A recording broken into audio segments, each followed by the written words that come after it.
Rangsakni takoksong bukoksong norok tai tongo tabuk TMB News and Entertainment Channel. কোনো সময় ওনার সম্পর্কে কেউ কথা বলেননি। আজকে মাননীয় প্রধানমন্ত্রীজির কারণে আজকে আমরা ওনার সম্পর্কে আমরা জানতে পারছি। আমরা সবাই জানি যে প্রতি বছর 15ই নভেম্বর ভারতের স্বাধীনতা সংগ্রামে যে জনজাতি সম্প্রদায়গুলির ভূমিকাকে সম্মান জানানোর জন্য মাননীয় প্রধানমন্ত্রী জনজাতি গৌরব দিবস পালন করার উনি ঘোষণা দেন। আমরা জানি যে যার ভগবান বিরসা মুন্ডার কিংবদন্তি নেতা বলা হয় গণসংগ্রামে ওনার যে শৌর্য ও বীরত্বকে তুলে ধরার যে প্রয়োজন সেটা মাননীয় প্রধানমন্ত্রীজি বুঝেছেন। 15 নভেম্বর 1875 সালে ওনার জন্ম হয়েছিল মুন্ডা ট্রাইবস গোষ্ঠীর, এবং এই দিনটিকে ভারতের স্বাধীনতা সংগ্রামে জনজাতীয় যে বীর নেতৃত্বের ভগবান হিসাবে আমরা সবাই জানি ওনাকে আখ্যায়িত করেন, এবং সেই ভগবান হিসাবে পরিচিত বিরসা মুন্ডার জন্ম দিবস হিসাবে আমরা আজকের এই দিনটা পালন করি। এই দিনটিতে স্বাধীনতা সংগ্রামে জনজাতিদের ভূমিকাকে সম্মান জানানোর পাশাপাশি জনজাতি অধ্যুষিত এলাকার আর্থসামাজিক যে মান উন্নয়ন তার উপর বিশেষ গুরুত্ব দেওয়া হয়েছে। বন্ধুগণ, আজকে এই দিনটি জনজাতি সম্প্রদায়ের জন্য একটা গৌরবময় ইতিহাস এবং তার সংস্কৃতি ও ঐতিহ্যকে উদযাপন করে এবং সমগ্র দেশে বিভিন্ন অনুষ্ঠান ও কর্মসূচির মাধ্যমে উদযাপন করা হয়। ভগবান বিরসা মুন্ডার 150তম জন্মবার্ষিকী উপলক্ষে ভারতের স্বাধীনতা সংগ্রামে তার যে গুরুত্বপূর্ণ ভূমিকা এবং জাতির উন্নয়নে জনজাতি সম্প্রদায়ের যে অসাধারণ অবদানের স্বীকৃতি দেওয়ার জন্য 15ই নভেম্বর 2024 থেকে 15ই নভেম্বর 2025 এই এক বছর জনজাতীয় গৌরব বর্ষ হিসেবে পালন করা হচ্ছে।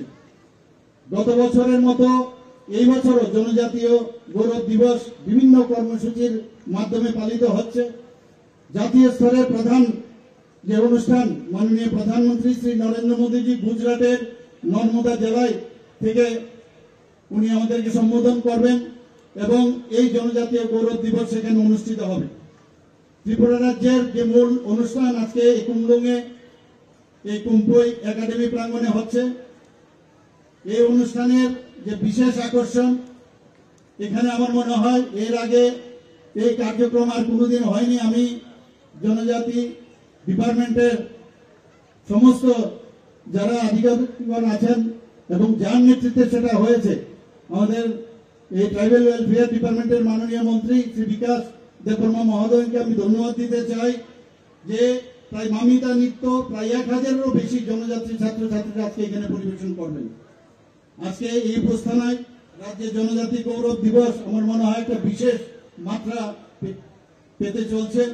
এছাড়াও থাকবে রাজ্যের বিভিন্ন জনজাতি গোষ্ঠীর ঐতিহ্যবাহী নৃত্য, সঙ্গীত পরিবেশনা এবং বিভিন্ন ক্ষেত্রে অসামান্য অবদানের জন্য জনজাতি ব্যক্তিদের সম্মাননা প্রদান। শুধু এখানেই নয়, রাজ্য জুড়ে জেলা ও মহকুমাগুলিত এই বিভিন্ন কর্মসূচির মাধ্যমে জনজাতীয় গৌরব দিবস উদযাপন করা হচ্ছে। রাজ্য সরকার জনজাতি জনগোষ্ঠীর যে আর্থসামাজিক উন্নয়নের লক্ষ্যে বিশেষভাবে সচেষ্ট এবং এই অবিরাম প্রচেষ্টার ফলস্বরূপ সম্প্রতি ত্রিপুরা রাজ্যের 3টি জাতীয় পুরস্কার অর্জন করেছে। PM জনমন এবং ভর্তি আভা জনভাগিদারি অভিযান বাস্তবায়নের সেরা পারফর্মিং রাজ্য হিসাবে 2টি পুরস্কার লাভ করেছে। বন্ধুগণ, 17 অক্টোবর 2025 দিল্লির বিজ্ঞান ভবনে আয়োজিত আদি কর্মসূচি অভিযান, সেখানে জাতীয় সম্মেলনে ত্রিপুরার জনজাতি কল্যাণ দপ্তরের যিনি সচিব আছেন মাননীয় রাষ্ট্রপতি শ্রীমতী দ্রৌপদী মুর্মুর কাছ থেকে এই পুরস্কার গ্রহণ করেন। এছাড়াও PM জনমন বাস্তবায়নের জন্য দেশের মধ্যে সেরা পারফর্মিং জেলা পুরস্কারটিও উত্তর ত্রিপুরা জেলাকে দেওয়া হয়েছে। বন্ধুগণ, আপনারা জানেন যে আজকে যে অঙ্গনওয়াড়ি কেন্দ্রের যে মাল্টিপারপাস সেন্টারের যে উদ্দেশ্য মাননীয় প্রধানমন্ত্রীজি সে উদ্বোধন করবেন। অঙ্গনওয়াড়ি কেন্দ্রের মাধ্যমে অতিরিক্ত পুষ্টি, স্বাস্থ্য ও পুষ্টি পরীক্ষা, টিকাদান, প্রাক প্রাথমিক শিশুদের জন্য নন ফর্মাল এডুকেশন, স্বাস্থ্য পুষ্টিগত শিক্ষাদান, রেফারেল পরিষেবা ইত্যাদি, প্রাথমিক স্বাস্থ্য কেন্দ্র এবং উপস্বাস্থ্য কেন্দ্রের মাধ্যমে গ্রামীণ স্বাস্থ্য ও পুষ্টি দিবসের আয়োজন, সাধারণ অসুস্থতার জন্য চিকিৎসা, উচ্চ ঝুঁকিপূর্ণ গর্ভধারণের রেফারেল, নবজাতক অন্যান্য জরুরি পরিষেবার মাধ্যমে সেগুলোকে মোবাইল মেডিকেল ইউনিটের মাধ্যমে স্বাস্থ্য শিবির আয়োজন, বনধন বিকাশ কেন্দ্রের মাধ্যমে দক্ষতা বৃদ্ধিমূলক শিক্ষা এবং জীবিকা নির্বাহের জন্য কৃষি ও কৃষি সংশ্লিষ্ট বিষয় যেমন দুগ্ধ, পোল্ট্রি উদ্যান পালন, রেশম চাষ, মাশরুম চাষ, ফুল চাষ, মৎস্য চাষ, নন ফার্মিং এর উপর প্রশিক্ষণ দেওয়ার ব্যবস্থা করা হচ্ছে। এছাড়াও সমবায় ভিত্তিক কার্যক্রম, অবৃক্ষ বনজ পণ্যের মূল্য সংযোজন, প্রশিক্ষণ ও সক্ষমতা বৃদ্ধি, টুল কিট সরবরাহ, প্যাকেজিং ও ব্র্যান্ডিং এবং বাজার সংযোগ স্থাপনে সহায়তা। কেন্দ্রীয় আদিবাসী বিষয় মন্ত্রক পিএম জনমন প্রকল্পে প্রায় 50টি মাল্টিপারপাস সেন্টার স্থাপনের অনুমোদন দিয়েছে। এর মধ্যে ত্রিপুরাতে আজকে 11টি মাল্টিপারপাস যে সেন্টার সেটার উদ্বোধন হবে। এই মাল্টিপারপাস সেন্টার স্থাপন ও নির্মাণের জন্য 60 লক্ষ টাকা করে বরাদ্দ করা হয়েছে। বন্ধুগণ, এখন পর্যন্ত এই আউট অফ যে 50টি তার মধ্যে 20টি মাল্টিপারপাস সেন্টার তার কাজ সম্পন্ন হয়েছে, বাকি 30টি কেন্দ্রে নির্মাণের কাজ বিভিন্ন পর্যায়ে রয়েছে। এই 20টি মাল্টিপারপাস সেন্টারের মধ্যে 9টি ইতিমধ্যে উদ্বোধন হয়েছে এবং 11টি প্রধানমন্ত্রী নরেন্দ্র মোদী যে আমি একটু আগে যেটা বললাম ভার্চুয়ালি সেটা উদ্বোধন করে। এই 11টি মাল্টিপারপাস সেন্টারের মধ্যে ধলাই জেলায় 6টি, উত্তর ত্রিপুরা জেলায় 4টি এবং দক্ষিণ ত্রিপুরা জেলায় 1টি রয়েছে। বন্ধুগণ, আমি আজকে এখানে এই অনুষ্ঠানে আমার মনে হয় আমার একটা ঘোষণা দেওয়া প্রয়োজন। রাজ্য সরকার তো একটা বিষয়ে ডিসিশন নিয়েছে এবং আপনাদের আজ এই মহতী অনুষ্ঠান থেকে আমি জনজাতির স্বার্থে আমি সরকারের যে গৃহীত কয়েকটি উদ্যোগ আমরা নিয়েছি তা ঘোষণা করতে চাইছি। বর্তমানে 34,000 ছাত্রছাত্রীকে ছাত্রাবাস বৃত্তি দেওয়া হচ্ছে। চলতি আর্থিক বছরে বিভিন্ন ছাত্রছাত্রী নিবাসে আরো 2,700 আসন বৃদ্ধি করা হবে।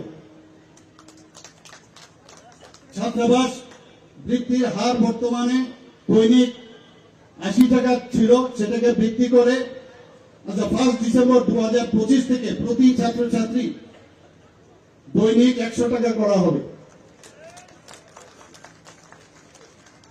2025-26 যে চলতি আর্থিক বছর সেখানে অতিরিক্ত 8 কোটি 81 লক্ষ টাকা এবং পরবর্তী আর্থিক বছরে 2026-27 সেখানে 23 কোটি 35 লক্ষ টাকা ব্যয় হবে। আগরতলার অভয়নগরে যে কলেজ পড়ুয়া ছাত্রদের জন্য 100 শয্যা বিশিষ্ট একটি বয়েজ হোস্টেল নির্মাণ করা হবে, যার জন্য আর্থিক ব্যয় হবে 5 কোটি 74 লক্ষ টাকা। ক্রীড়া দক্ষতা ও খেলোয়াড়ি মনোভাবের বিকাশের জন্য আগে শুধু সরকারি হোস্টেলগুলোতে ক্রীড়া সামগ্রী বিতরণ করা হতো।